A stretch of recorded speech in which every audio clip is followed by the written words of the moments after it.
Hello, my name is Selah Victor, and I am a mom fluencer, a mommy of three boys, and an actress. I am here to present to you Foregenomics. This is a new technology. Well, why don't you guys introduce yourselves, actually? Absolutely. I'm Matt Pello, co-founder of Foregenomics. Here with Kyle Schramer, also co-founder of Foregenomics. Yes, and this is an exciting new technology. I have to admit, when I first learned about it, I thought, well, I've already done this. I did IVF, I did genetic testing before having my babies. And they were like, no, no, no, no, no, no. So why don't you explain to these lovely ladies what you explained to me?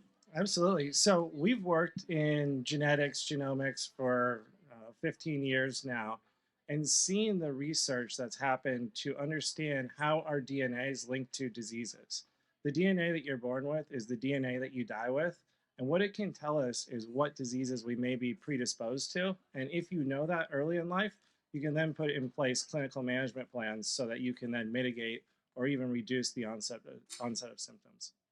So one of the things I asked them is, what was why did you guys go into this direction? What made you create this technology? We launched this. We saw the industry moving and the research advancing, and we really wanted to bring this to market. I have seen well-connected families. Maybe a board member at a hospital. You get access to this test, but you have to pay a lot for it. And so we said, why can't we figure out a way for every newborn to have access to this technology? And that's why we launched Foresight 360, the first test of its kind for newborns, infants, and children. So amazing. And do you feel like this is something why do you feel like parents should embrace this before their child, So we're biased, obviously. We also spend our day talking to parents with children where they wish they would have had access to this technology.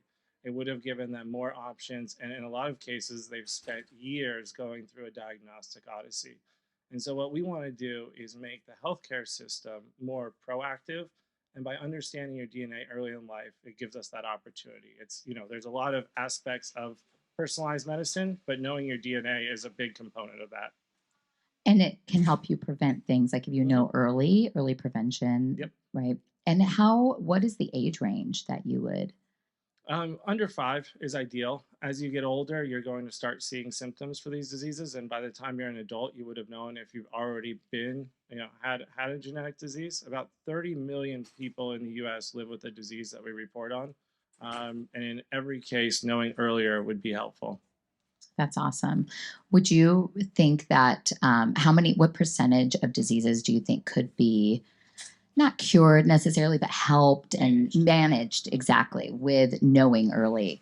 It's a great question. And again, I'm very biased. I think every disease, for the most part, has a genetic component.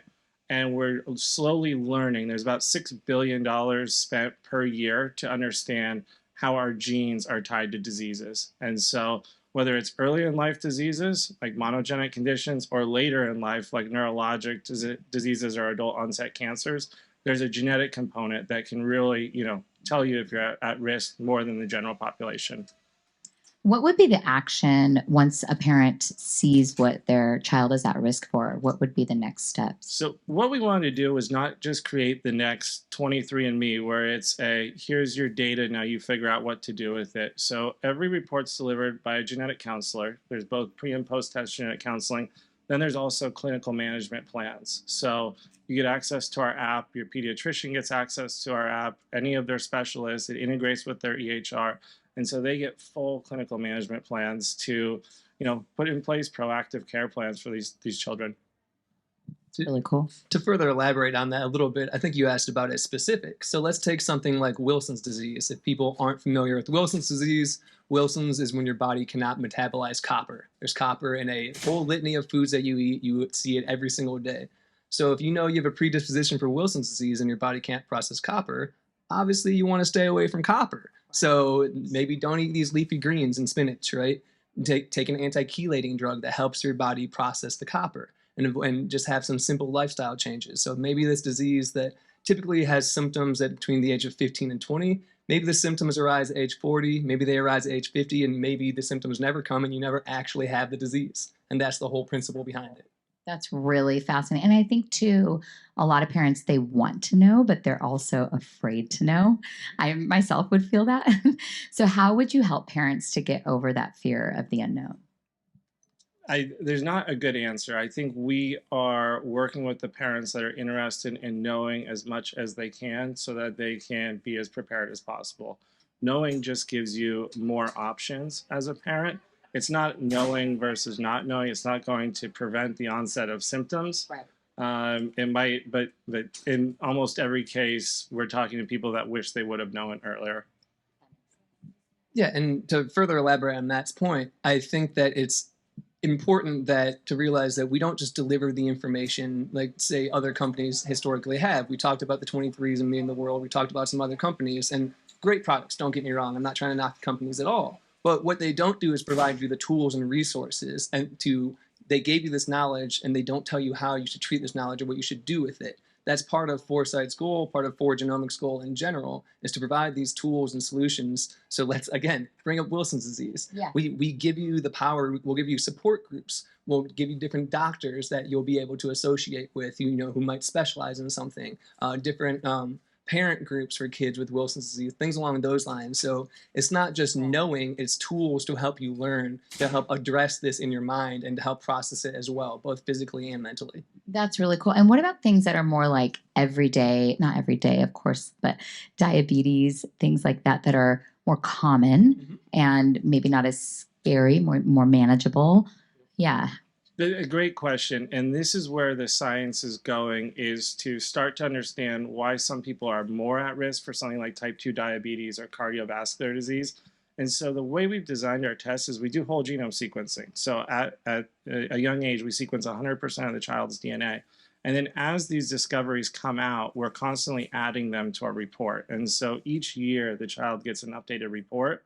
And so as you basically test once, and then what genetics knows until your child turns 18 and thereafter, because we test all of their DNA. That's really cool. So then even when new findings and diseases and things are added, that's really wow. And as Matt mentioned earlier, $6 billion are spent every year on clinical disease research and clinical genomics research. So just leveraging that $6 billion spent. Right. Should we open it up to questions too from the audience? You can't start. You said the best time to start is between 0 and 5, but just say you have someone who's like 15. Is that still? May not be optimal, but still. Absolutely, yeah. We just would want to know. So part of our plan is we've started with the child test, and probably next is a teen test, and then adult test, and then a later adult test. Part of the issue is we don't really want to make the ethical calls on what you should report on the teenage year versus the child years, or the early adult versus later adult. So we're kind of letting the industry mature a little bit. That's why we started with this, the pediatric onset. But that's not to say that there wouldn't be benefits to understanding anyone in this room's DNA at some point in your life, because there are stuff you can do about it. As you get older, obviously, there's more environment, there's more lifestyle impacts on our health, but it is important to know your DNA. I missed the beginning. Sorry, I was getting smoothies. But I do have a almost 2-year-old. One of the things that I don't want to do is test for allergies because it requires blood. How do you test?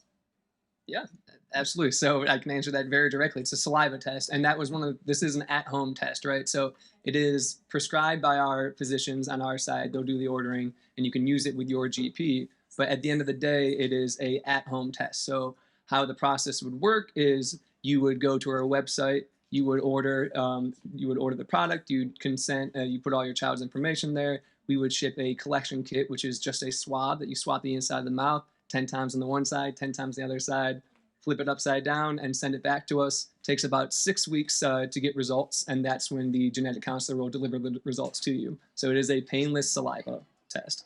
And then you said like every year until they're 18, you're getting sort of like new information. Yep. How does that work? Yep, so that goes back to the leveraging the $6 billion spent every year on genomics. As Matt alluded to earlier, this is a whole genome sequencing test. Not trying to get too sciencey here, but there's 22,000 genes in our bodies. Humankind, we know what about 7,000 of those genes do right now. So that means there's 15,000 genes that we don't know what they do, what they code for. So that's where these $6 billion are spent every year, is figuring out what these genes code for. So there's new gene disease correlations that come up every single year. Last year, for instance, there was about 350 and that new disease correlations. And it's getting more and more as more money is funneled into that type of research. There's more and more. It's going exponentially as we learn more and more. And the reason we stop at 18 is because that's when the child has to reconsent.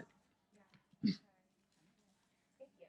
Is there information in the counseling that you guys do or provide for the clients or for the parents, like what may cause a gene to actually be expressed? So if they carry a gene, right, it doesn't mean that's not naturally going to be expressed. So they may not have that disease or whatever in the future. So is there counseling on what may or may not activate it? Or? Absolutely. So what we provide is the predisposition, and then from there, there's other tests that your physician can run. There's symptoms to look out for, and one of the key features of a counseling session is to understand family history.